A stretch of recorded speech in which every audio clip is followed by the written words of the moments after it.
perfect condition. That's what happened to someone recently on Lake Michigan. Between forest and fresh water, beneath skies that churn with the colors of the northern lights, Michigan sits at a crossroads of quiet beauty and profound secrets. To most, the state is a map of abundance, a portrait of lakes so vast they mimic the sea, of wilderness threaded with rivers, of fields waving with maize and wheat. It is a place where towns huddle close to shorelines and communities bear the weight of both heritage and hope. Yet below familiar ground, something unexpected stirs. The record of civilizations lost, of species on the brink, of shadows that flicker faintly beneath the surface of the lakes themselves. June 2025 dawned with revelations that ripple outward. Astonishing developments at the bottom of Lake Huron, ancient agricultural patterns recarved into Michigan earth, the threat of ecological collapse echoing through the fragile heart of its aquatic life, and the chilling persistence of biosecurity threats at its borders. Each fragment of discovery seemed unconnected at first. A petroglyph-like mastodon etched in rock 40 feet below dark water, ghostly outlines of prehistoric fields buried in parallel rows, headlines blaring of invasive species, and scientists turned away at airports. But what happens when these clues are read together? When Michigan's past, present, and future converge in a fragile, urgent story? Beneath Michigan's tranquil surface, a hidden reality is rising. The world is watching. What are the stakes when science, history, and life itself are in flux? And what secrets lie poised to change everything we thought we understood about this northern land? Rose in the earth, the lost agriculture of an ancient people. High above the rich soils of Michigan's interior, a trained eye might glimpse patterns invisible to the unknowing. Acres marked in silent rippling sequence, parallel rows that rise and fall as if mimicking a vanished hand. For decades, the best guesses labeled these as mere peculiarities, bizarre quirks of the landscape, a puzzle for regional geologists, easily overlooked by anyone not searching with intent. Only in recent years did satellites and surveyors confirm the truth. These neat furrows, covering hundreds of acres, are the remnant architecture of an ancient agricultural system, built and tended by native peoples who called the region home long before the first European mapped the outlines of the Great Lakes. It is difficult to overstate the significance of this revelation. Long-standing assumptions about so-called primitive foraging have been upended by the evidence here. Fields worked in meaningful sequence, each row calculated for the vagaries of water and sunlight. Earth shifted and sculpted into ordered ribbons, strong enough to persist through centuries of wind, rain, and the forgetfulness of time. These rows are more than mere markers of lost labor. They are a testament left by hands now vanished, and the ingenuity to survive in environments of uncertain bounty. Excavations reveal the silent traces of what once grew here. Crops like corn, squash, and beans, the well-known companions that formed the basis of thriving societies. But it is not only the plants that endure. Pollen grains sealed deep within layers of earth, fragments of pottery and tools, and subtle clues suggest a ceremonial order in the spacing of each garden patch. These are not idle farmlands, but the evidence of a deliberate, sophisticated stewardship. Proof that what was once regarded as wilderness was in fact a human-shaped ecosystem, cleverly tuned for endurance and abundance. Yet every layer of discovery raises new questions. What led to the end of these agricultural traditions? Was it disease, conflict, environmental change, or some other, more gradual shifting of patterns? Why are some rows preserved with almost geometric perfection, while others fade away with the contours of the land? For modern dwellers in Michigan, these questions resonate with urgency. What does it mean to stand on ground cultivated and cherished by people whose voices and stories have nearly slipped away? Their wisdom may hold lessons for survival, especially as today's systems face their own instabilities. The ghosts of giants, underwater enigmas in Lake Michigan. If the land yields its secrets with the patience of decades, the water keeps hers locked beneath darkness, until, at last, the light breaks through. Beneath the restless surface of Lake Michigan, where shipwrecks drift in silt and fish move in cold silence, a new kind of revelation emerged in June 2025. Divers exploring the muddy bottom about 40 feet down found something more than expected. A carving, rough but distinct, inscribed upon a slab of stone. As sediment cleared and contours became visible, it revealed a form believed by some to represent a mastodon, its back hunched in ancient dignity, trunk sweeping over a ghostly suggestion of vanished grasslands. The possible significance swept through scientific circles and communities across the state. If the carving is authentic and as old as the setting suggests, it opens new questions about North America's earliest peoples. It points toward pre-contact inhabitants living along the lake shores at a time when mastodons still roamed the post-glacial landscapes of the region.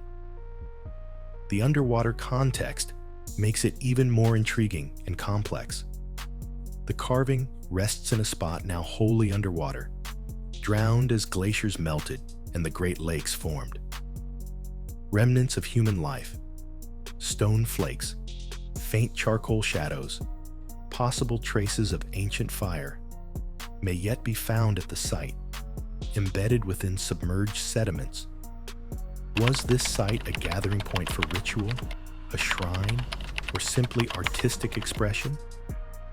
To date, scientists are still carefully examining the evidence, unwilling to leap to unfounded conclusions, but aware that the answers could shift the understanding of North America's deep past.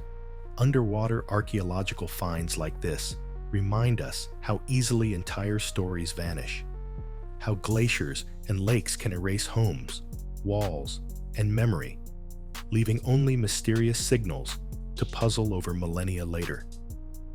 To find an artifact, possibly representing a mastodon, preserved in stone, is to glimpse not only the vanished animal, but the human impulse to record, to remember, and perhaps to honor what passed before. Could it be, then, that the cold depths of Lake Michigan hold still more archives, records more ancient than any museum? What other legends and artifacts linger out of reach, waiting for a flicker of light, a diver's touch, a patient scientist's brush? Silent collapse, the crisis in Michigan's waters. While underwater archaeologists probe the ghosts of the distant past, another story is unfolding, one that presses urgently on the present and the future. The fate of the region's fish, and of economics and communities tied to them, now hangs in the balance as a slow-moving crisis intensifies across Lakes Michigan and Huron. Once, these lakes teemed with life. Whitefish, lake trout, and others filled the nets and tables of the people who lived by the shore. But as of June 2025, the collapse is nearly total. Decades of gradual decline have reached a breaking point. In most of Lakes Michigan and Huron, native fish stocks, crucial to food webs and local economies, are approaching functional extinction.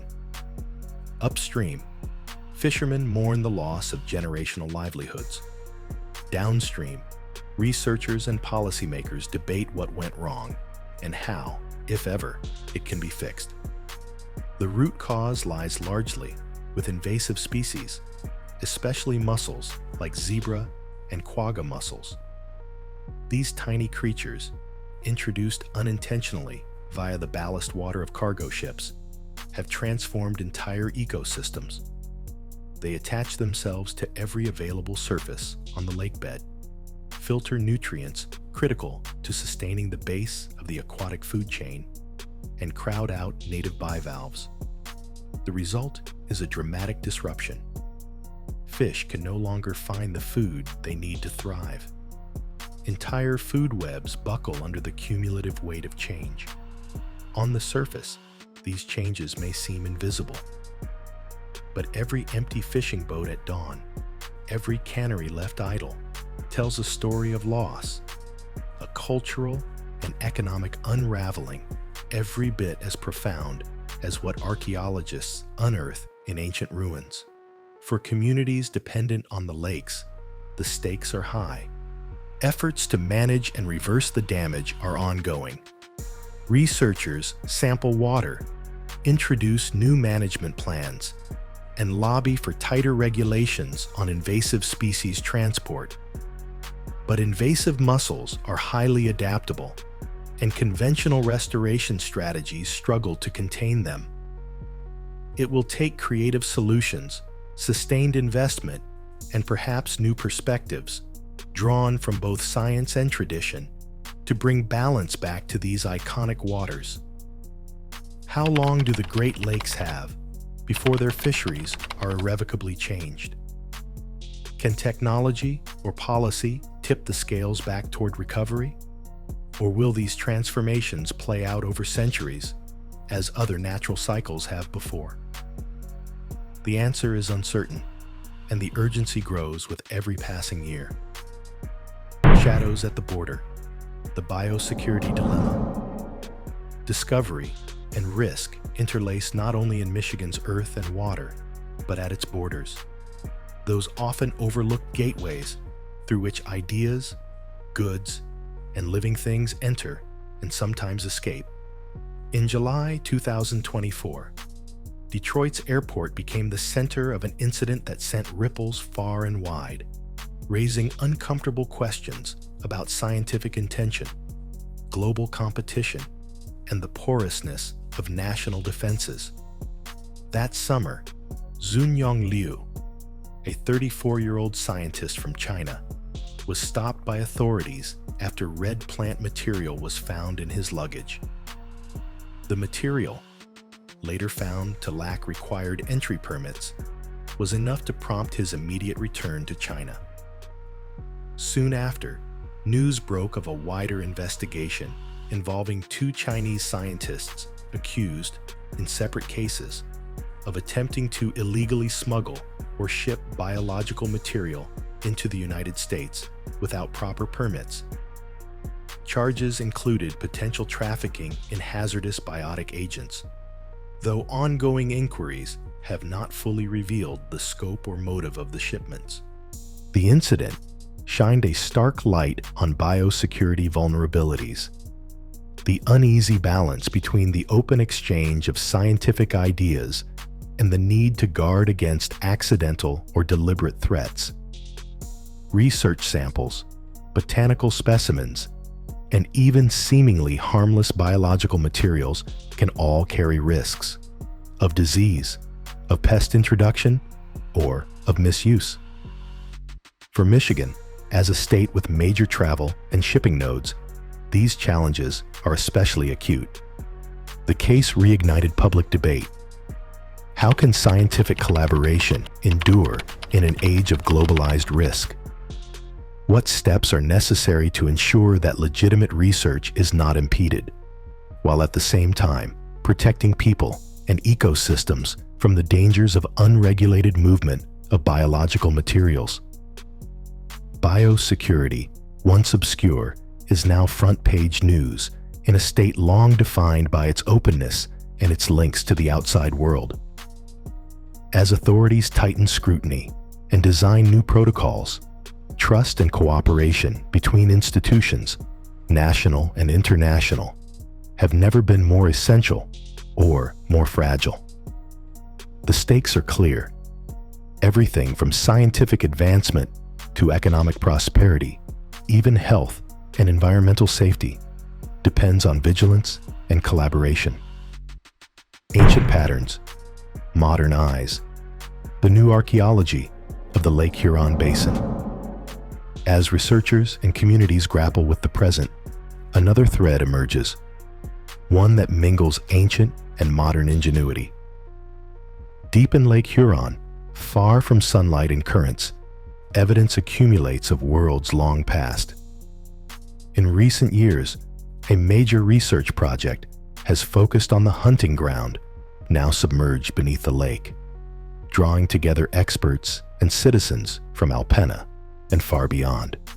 By June 2025, these efforts had begun to reshape local identity and catalyze a new reverence for landscapes and histories once barely recognized. Through these digital models, elders and schoolchildren alike retrace vanished paths and imagine lives shaped by seasonal migrations.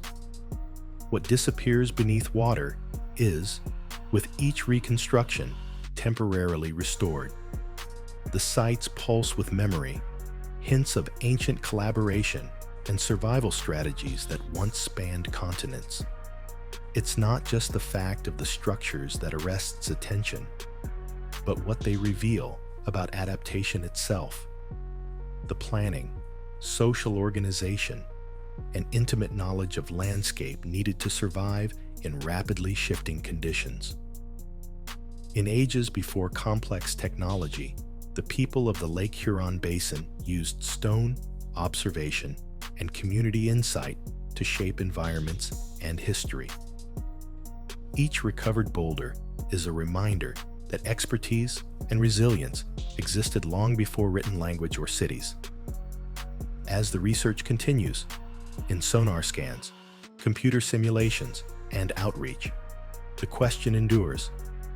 In the depths of Lake Huron, and in the landscapes that surround it, what legacies and blueprints for survival remain hidden? What wisdom might speak to today's dilemmas through the quiet echo of ancient stones? Invasive species on the march. The battle for Michigan's future. While scientists reconstruct ancient achievements beneath earth and wave, a parallel struggle unfolds in modern Michigan. One driven not by stone tools or hand-built roads, but by a microscopic army of unwelcome invaders. Invasive mussels, initially only an asterisk in reports on the ecosystem, have upended the Great Lakes at a speed and on a scale few anticipated.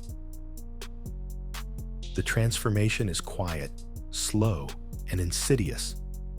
No blight or wildfire announces its arrival. Instead, loss is measured in the silence of spawning grounds, the absence of familiar species, the departure of birds who once fed on a now vanished abundance. Michigan's identity as the home of the Great Lakes is increasingly fraught. How much of a lake's value lies in its fish, its vitality, its capacity to support human communities? Recovery, where attempted, is a race against time. Scientists work to devise ways to target mussels, experimenting with barriers, biocontrols, and restoration of affected habitats. Policy movements strive to tighten regulations. Public campaigns raise awareness, and new technologies are tested, always with mixed and often uncertain results. The ongoing threat affects not only ecosystems, but the economies and cultures bound to the water's fate. The battle is unresolved, but each step in resistance echoes strategies of the past: adaptation, observation, trial, and error. How will Michigan and its neighbors restore balance, or at least chart a path toward coexistence with the unstoppable? Is every plan simply a repetition of old lessons, or is a new approach waiting in the interplay of science, community, and persistence? Danger and insight, the ever-present edge of discovery. Amid all this, collapsed fisheries, enigmatic underwater carvings, border risks, and ancient agricultural rows, Michigan stands at the crossroads of its own history. Each new discovery becomes a point of reflection, casting backward to the ancient past and forward into a future full of both anxiety and hope. What unites these threads? Perhaps it is the way boundaries blur and become porous. Biosecurity risks bleed into ecological crises. Submerged hunting structures echo ancient farming rows. New scientific advances demand lessons from lost landscapes. Michigan, more than any place, is defined by the constant meeting and mixing of old and new, familiar and startling, loss and recovery. The lessons here are global, not just regional. The way life is tied across boundaries and through time. Each new shock or sighting a reminder that discovery is also responsibility. In this vision, every new layer is both story and signal. Every find, every question, every mystery, a part of a narrative that refuses to conclude. The ancient is not just past, but present, the substrate of modern crisis and creativity. Michigan's future, its water, fields, and wild spaces, emerges from this intersection, shaped by the choices, knowledge, and humility that come from truly listening to what the land and water reveal. A living mystery.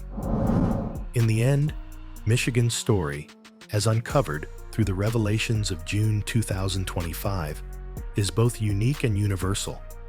A drama written in stone and water, in fields marked by unseen hands and lakes that hide what was once open land.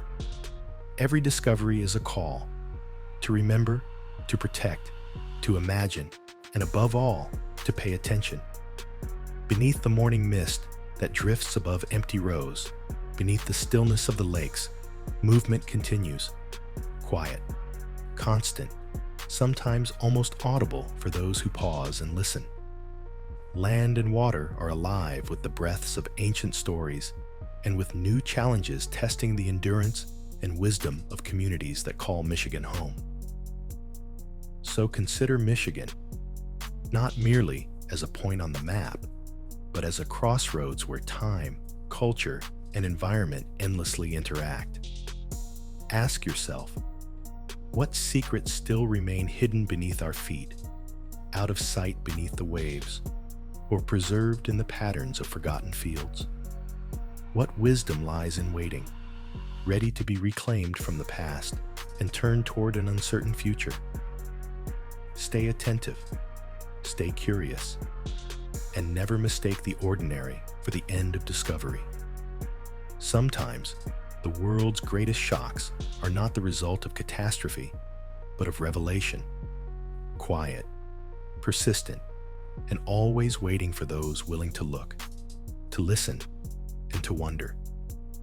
If you want to follow Michigan's unfolding mysteries and the ways they shape questions across science and human history, make sure you stay connected and share your thoughts. In the comments below, tell us, what secrets do you think Michigan's land and waters still hold?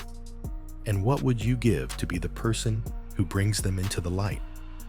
Thank you for joining us on this journey through Michigan's hidden depths, a story written in earth, water, and memory. And remember, beneath every field, every wave, every silent morning, the earth is always telling a new story. Be among those who are ready to listen.